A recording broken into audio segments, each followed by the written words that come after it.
I appreciate that. I am sad to report that due to the ongoing tariff situation, we will no longer be able to offer free tickets to the show. We'll be passing a MAGA hat around. If you could, please give slightly more than you can. We've got to replenish those 401ks. My 401k is now a 301k. Oh, what's that? Oh, I'm getting a message. He paused the tariffs. He's paused the tickets are free again. So. When Trump slapped those tariffs on everyone, the market crashed. When he suddenly paused them, except for China, the market soared. Now, the White House wants you to believe this was all part of some brilliant strategy and not just a panicked reaction to his plummeting numbers.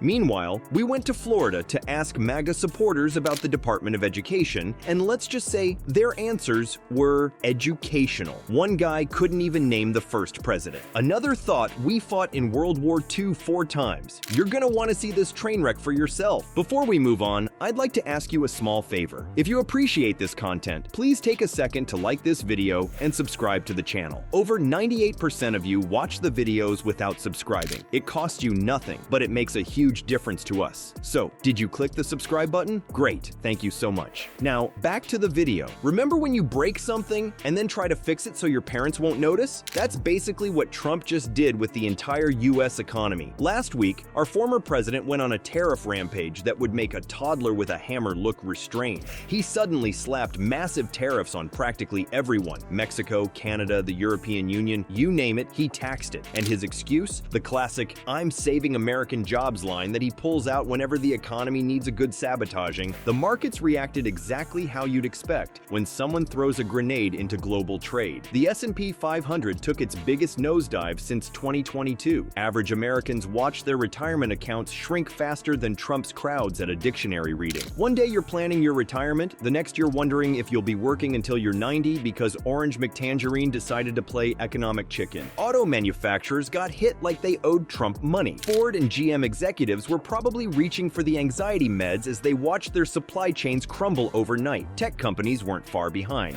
Apple was freaking out about their iPhone parts suddenly costing more than a small house. And retail stores? They were left wondering how they're supposed to sell affordable products when everything from underwear to kitchen appliances was about to get a Trump tax slapped on it. Financial experts weren't exactly subtle with their warnings. One economist called it economic self-harm on an unprecedented scale, which is a fancy way of saying shooting yourself in the foot, then shooting the other foot for symmetry. Another compared it to setting your house on fire because you're worried about the electric bill. These aren't lefty academics either. These are the same Wall Street types who normally love Republican presidents. The real cherry on this economic disaster Sunday? Trump's own businesses would barely feel a pinch. Most Trump-branded garbage is made in China, which was conveniently exempt from his initial tariff tantrum. That's right, the ties and MAGA hats would keep flowing while American companies took the hit. It's like declaring a diet while exempting ice cream and pizza, because they're your favorites. Trump's approval ratings started dropping faster than his lawyers' bank accounts during a trial. Turns out Americans don't love it when someone makes their groceries and cars more expensive for no good reason. Even some of his loyal supporters started scratching their heads when they realized their Walmart shopping trips were about to get a lot more painful. Behind the scenes, Trump's team was scrambling like cockroaches when the kitchen light comes on. Economic advisors were pulling all-nighters trying to explain basic economics to a man who thinks trade wars are easy to win. Cabinet members were reportedly hiding tariff proposals and distracting him with shiny objects. Meanwhile, the market kept hemorrhaging money day after day after day. Eventually, reality hit Trump harder than his comb-over in a strong wind. As the economic damage mounted and his polling numbers sank toward the Earth's core, he finally hit the panic button. In a move that shocked absolutely no one with a functioning brain, Trump suddenly paused most of the tariffs he'd just imposed. Crisis averted. Except for one interesting detail, he kept the tariffs on China, which is hilariously ironic since that's where all his own cheap products come from. Nothing says America first like protecting your Chinese-made Trump ties. Day 79 of Trumplemania. It has been it's been fun watching this lunatic gamble our life savings this week. It was another roller coaster of a day. Trump this morning hit the snooze button on almost all those big, beautiful tariffs he levied. He paused the tariffs for 90 days, which puts us at right around the 4th of July to blow things up again. 90 days of turmoil now, but the world of finance was relieved to say the least. The market shot way up today. The S&P had its biggest day since 2008. Wall Street was up 12%. Think about that. The best thing Trump has ever done for America was undo the incredibly dumb thing he did.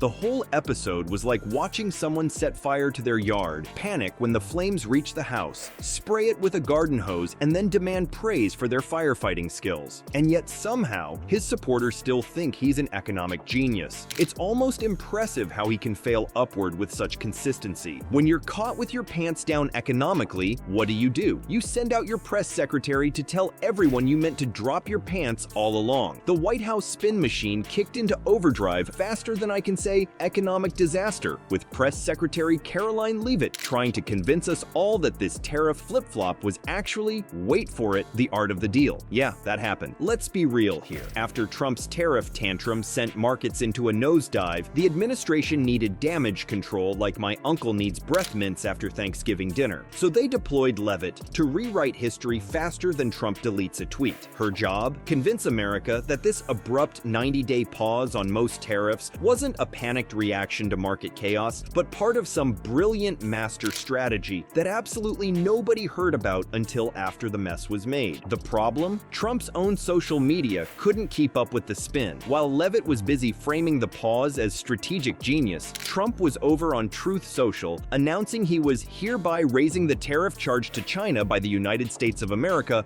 to 125%, effective immediately. Then, almost immediately after, he hit pause on most tariffs. It's like watching someone announce they're going on a strict diet while actively shoving cake in their mouth.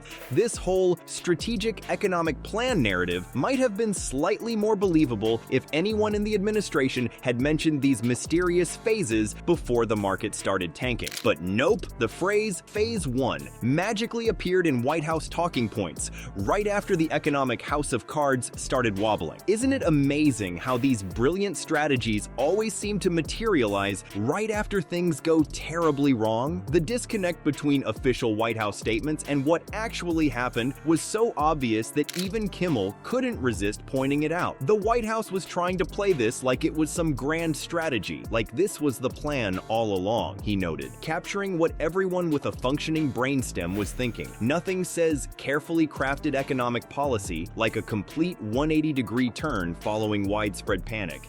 And let's talk about the timeline, which completely exposes this whole charade. First came the aggressive tariff announcement that blindsided everyone. Then, markets went into freefall. Then, only then, came the hasty pause, followed by the even hastier explanation that this was all intentional. It's like claiming you meant to trip and fall face first into the wedding cake all along. What made this circus even more entertaining was watching Fox News pivot faster than a politician at a fundraiser. The same hosts who days earlier were defending these tariffs as absolutely essential for American prosperity suddenly discovered new talking points celebrating Trump's strategic genius in pausing them. The mental gymnastics were Olympic level. He's playing 4D chess, they insisted, while the rest of us wondered if they were watching the same reality show. Meanwhile, economic experts and business leaders were visibly relieved that the madness had paused, but remained skeptical about the White House's explanation. You could practically see them biting their tongues during interviews, grateful the bleeding had stopped, but unwilling to pretend this was anything other than crisis management. Perhaps the most brazen part of this whole spin operation was how the administration immediately started taking credit for the market recovery. That's right, they created the problem, partially fixed the problem they created, and then wanted applause for their problem-solving skills. It's like arsonists expecting a medal for calling the fire department after setting your house ablaze. The absence of any pre-existing framework for this supposed strategic plan further exposed the reactive nature of the decision. No White House briefings had mentioned a phased approach. No economic advisors had discussed staged implementation. This plan appeared out of thin air exactly when it was needed most, to explain away an embarrassing backtrack. Kimmel's takedown captured the absurdity perfectly. The best thing Trump has ever done for America was undo the incredibly dumb thing he did. It's like if your plumber flooded your house, then mopped up half the water and demanded a 5-star Yelp review. review. The audience roared with laughter, recognizing the perfect encapsulation of this economic own goal and the subsequent victory lap. If you thought that economic spin was bad, wait until you hear what MAGA fans in Florida think about American history. We asked simple questions any fifth grader should know, and their answers might accidentally make the strongest case for keeping the Department of Education that anyone's ever made. After witnessing the tariff fiasco and the subsequent cleanup effort, we decided to head to a Trump rally in sunny Florida. Our mission was simple: ask Trump supporters some basic questions about government and history. You know, the stuff you're supposed to learn in school, the kind of education that might be in trouble if Trump follows through on his promise to eliminate the Department of Education. We set up our camera near the rally entrance and approached folks wearing their red MAGA hats and Trump 2024 shirts. We're just asking some simple civics questions, we told them. Most were happy to participate, confident they'd knock our questions out of the park. That confidence, as it turned out, was wildly misplaced. Our first question was Softball City. Who was the first president of the United States? One woman in a bedazzled Trump tank top stared at us for a solid 10 seconds before responding, "Is it Trump?" When we told her it was George Washington, she nodded vigorously. "That was my second guess." Another supporter, sporting a "facts don't care about your feelings" hat, told us George Washington signed the Declaration of Independence sometime around 1964. When gently informed the Declaration was signed in 1776,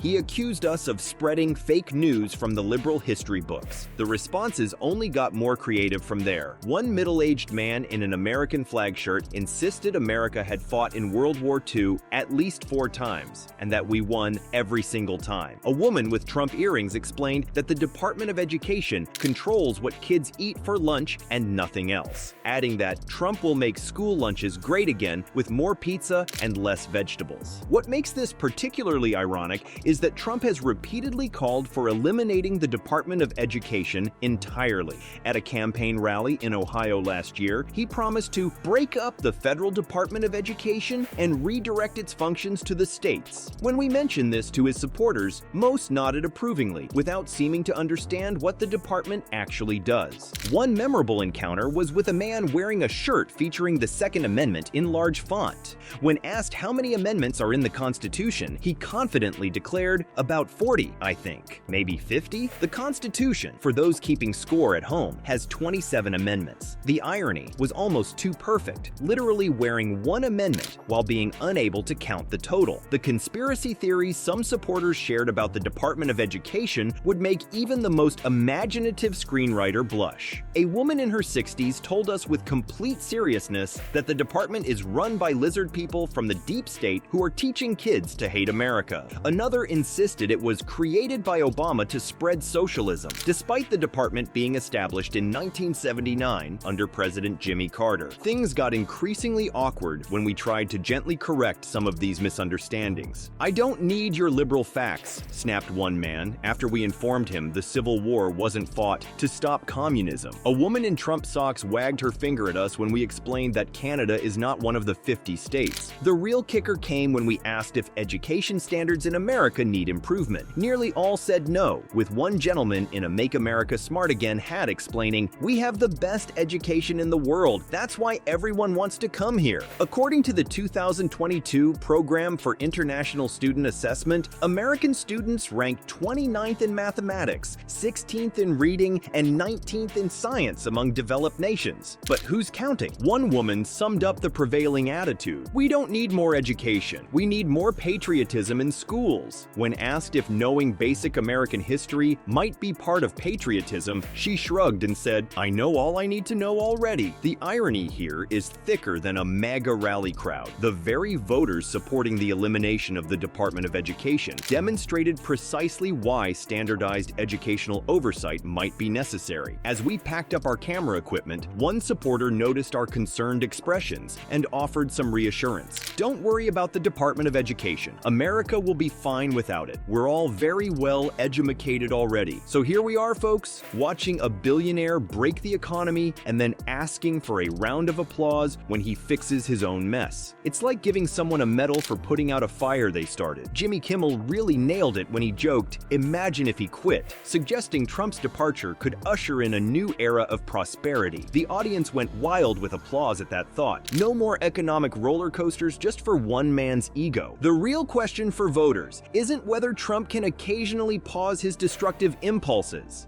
It's whether we should keep rewarding the political equivalent of a toddler who keeps breaking our stuff.